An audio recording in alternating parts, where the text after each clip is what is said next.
Hello, friends. Welcome to our Touch of Light online satsang. I'm Dharma Devi, and this is Narayan, and we're happy to be with you. We're doing our broadcast at our West LA temple, so I am not positive if the audio, for example, is working. So hopefully it is, and I'll check on our Facebook feed, and if someone notices that it's not working, maybe you could let me know on there. So we'll do this chant to invoke the Divine Mother. Our topic today is on animals and compassion. And so we're invoking the Divine Mother as Mother Nature within and all around us.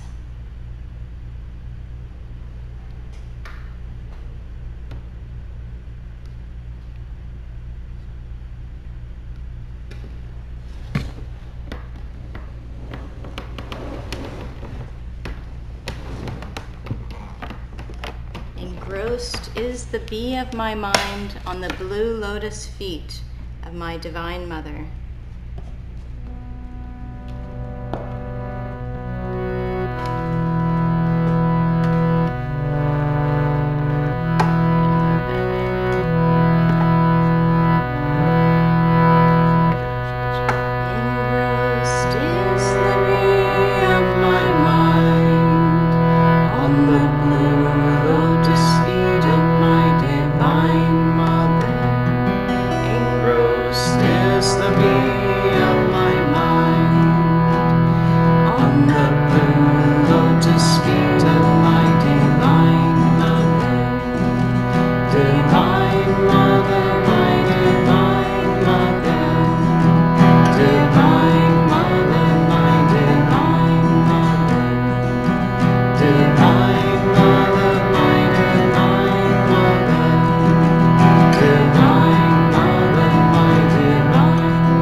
Just take a moment to get centered, sitting up straight, lifting your gaze inward and upward to the point between the eyebrows.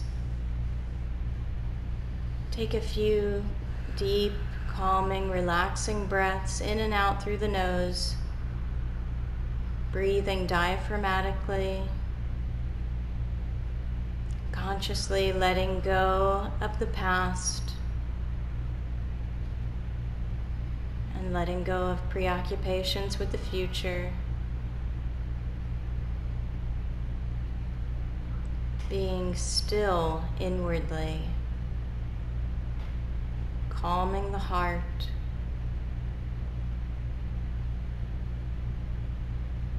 resting. Feeling the gentle embrace of our Divine Mother.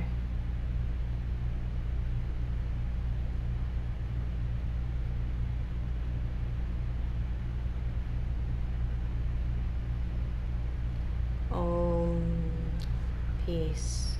Amen.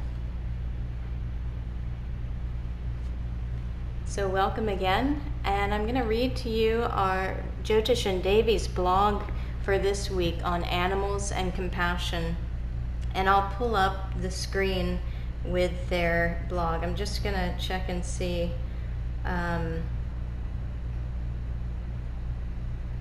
if our audio is working. Haven't seen that it isn't, so hopefully it is. So I'll show you my screen with their blog, and you can read along with me. When I was young, one of the most important members of our family was Nipper. He was a medium-sized dog with amazingly intelligent eyes, a golden coat, and a combination of the best traits of numerous breeds. He was a faithful playmate, protector, and co-conspirator during my daily adventures. Many people remember a beloved four-legged friend who shared their youth, although none, I am sad to have to break this to you, can have been quite so glorious as Nipper. Our house was across the street from a large park that served as a picnic spot in our small Midwestern town. In the center of the park was a large playground, and among Nipper's many talents was a mastery of the sliding chute. On Sundays, when the park was filled, Nipper would prance over to the playground to begin his show, ceaselessly climbing the high ladder and sliding down the chute. Naturally, a crowd would soon form, cheering him on, although such an exhibitionist as he needed little encouragement. My brother and I would stand in the back of the crowd, too embarrassed to admit that this was our dog, but too proud of Nipper to leave. You know the feeling. Pets are our teachers, acting as mirrors for our behavior. All faiths have a variation of the golden rule, do unto others as you would have them do unto you. A sincere practice of this simple statement should include not only people, but all life. In the Gospel of St. Matthew, we find this famous passage. For I was hungry, and you gave me food. I was thirsty, and you gave me drink. I was a stranger, and you welcomed me. I was naked, and you clothed me. I was sick, and you visited me. I was in prison, and you came to me. Then the righteous will answer him, saying, Lord, when did we see you hungry and feed you, or thirsty and give you drink? And when did we see you a stranger and welcome you, or naked and clothe you? And when did we see you sick or in prison and visit you? And the king will answer them, Truly I say to you, as you did it to one of the least of these my brothers, you did it to me. Our love for God should be given equally, whether he is masquerading as a beggar, a dog, a cat, an ocean, or a rainforest. Perhaps God gives us pets as first lessons in love and compassion before we move on to the more complex task of loving other people or even ourselves.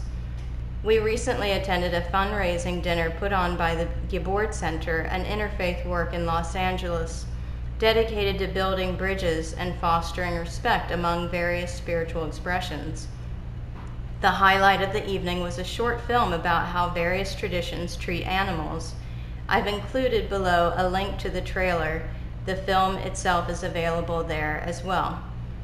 Life should be a glorious experience of giving and receiving love, which animals do so naturally. We would have longer and happier lives were we to heed the advice of a bumper sticker I once saw. I wish I were the kind of person my dog thinks I am. Enjoy, Nayaswami Jyotish.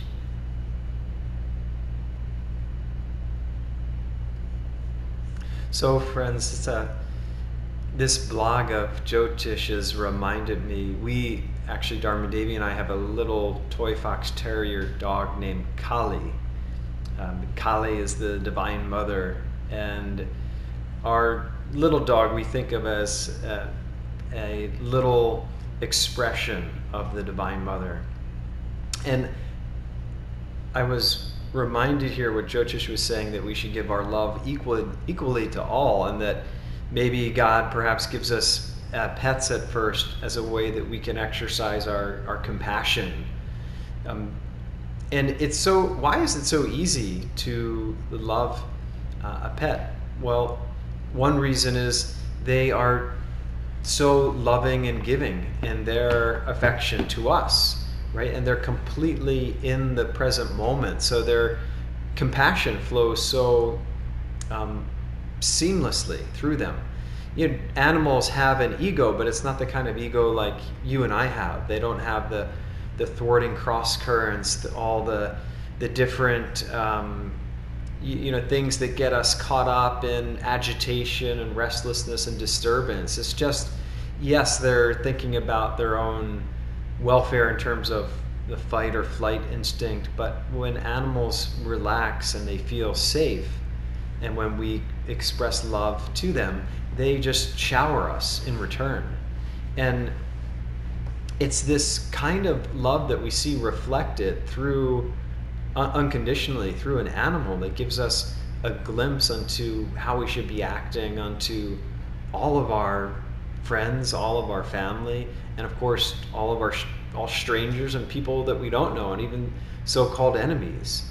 Because if we can learn really this one lesson of opening our hearts, and the challenge is that when we begin to open our heart, we realize there's some things there that we don't necessarily like.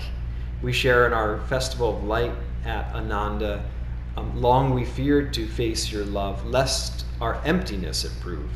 And that's what initially when we begin out on the spiritual path, we can feel that sense of emptiness in our heart. But really that's one of the first steps, is to realize that there is no love but God's love, and that we can't love without the superpower of God's love flowing through us. And the more that we can cleanse our channel, the more that we can purify our instrument, the more we can tune ourselves to that powerful vibration that's coursing throughout the whole universe, this cosmic law of divine love.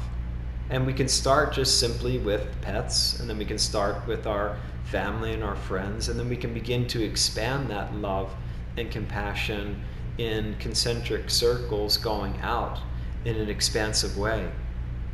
Yogananda used to say that there is this social way to omnipresence, and I feel that that's partly what Jyotish was sharing through this blog, that there is the inward way to omnipresence through our sadhana, through our meditation, through loving God inwardly in deep silence and stillness. But then there's the outward expression of that realization, which comes through our relationships with others.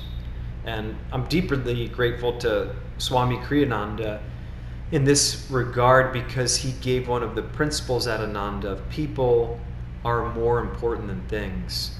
If we get so caught up in the outer work, in whatever busyness that we do, that we forget the priority of our religion of kindness, so to speak. That's really what we're learning in all that we do, is we're not going to take any of the outer work or any of the outer things with us, but when we leave this body, we will take the heart that is full of compassion, the soul that is filled with the peace and the tranquility and love and joy for God and in God.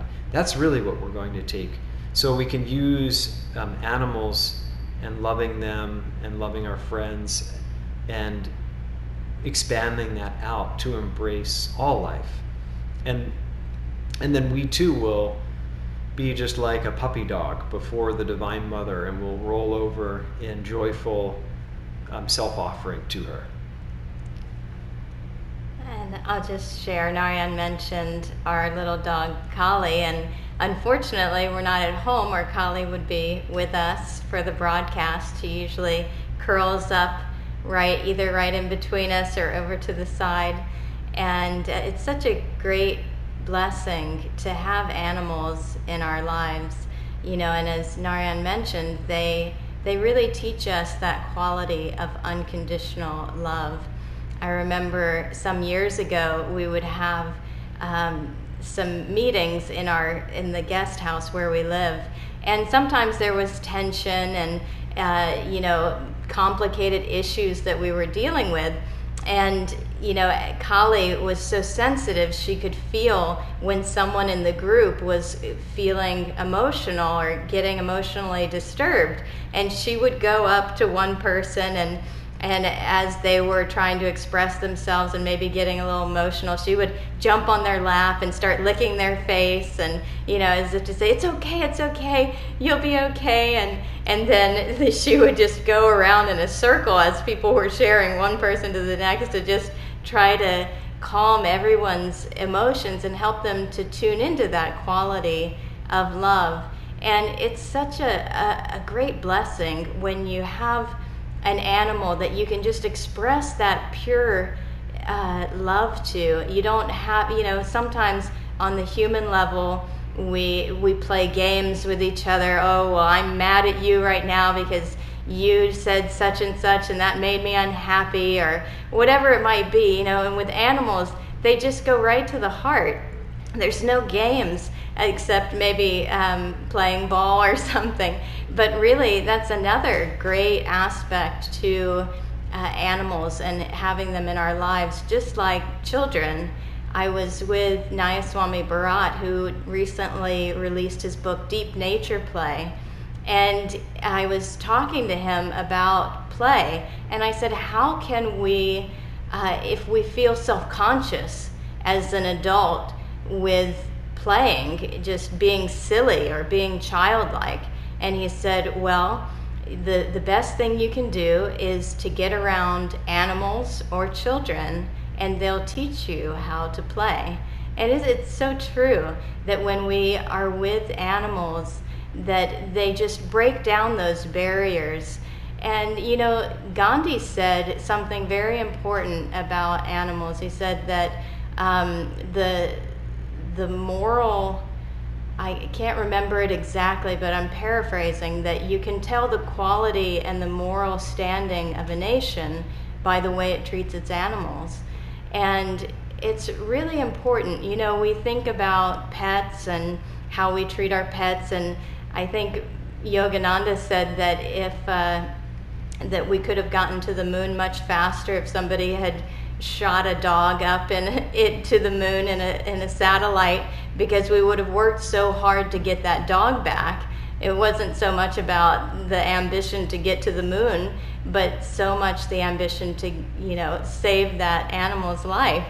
And we have that as a nation in America, of the quality of being very kind and compassionate to animals, but we need to bring in more awareness in terms of how we treat cows, for example. I hear people say cattle or livestock, and instantly you just think that this animal is now somehow less than a soul. It's become something to be mistreated. And there are many controversial things about vegetarianism and veganism and all these things, but I grew up in Middle Georgia, and for example, I would go to a restaurant and I'd say, I'm vegetarian, do you have anything I can eat? And they say, oh, vegetarian, so you eat chicken? No, I don't eat chicken. Oh, so you eat fish? No, I don't eat fish. A friend of ours once said that they would have to explain being vegetarian. It's, I don't eat anything that has a brain. And so, but really, it's how we treat our animals reflects so much, not just because of this being a living being, but really it's what we're taking in. And if you think about, Yogananda talked about this a lot, that when an animal is killed, it has consciousness. It knows that it's being killed, and that fear and anxiety and harmful toxins that are released from that fear goes into its body. And so we're then taking in those harmful vibrations, not to mention just that there are a lot of harmful qualities to eating meat. especially on a regular basis. But so to try to use, you can watch different movies, documentaries, things. I know it was very helpful for me to watch just for educational purposes, because at that point I was vegetarian. But What the Health was a very informational and inspiring documentary. And so I'd highly recommend that. And also just informing yourself about what is going on in not just in our country, but around the world in terms of how animals are treated, and doing your part. And what's your part? It's doing your best to be a being of higher consciousness and radiating that higher consciousness out to the world. And so let's all try to take one step further in being conscious, loving beings to our planet and to each other. God bless you. Namaste. We'll see you. We won't see you this Thursday for our usual Path of Self-Realization broadcast. We're going to Portland to visit. There's the Yoga Fest happening there, which we're really excited to be a part of. So we'll see you next Tuesday, same time, and we'll be back at home then. Namaste.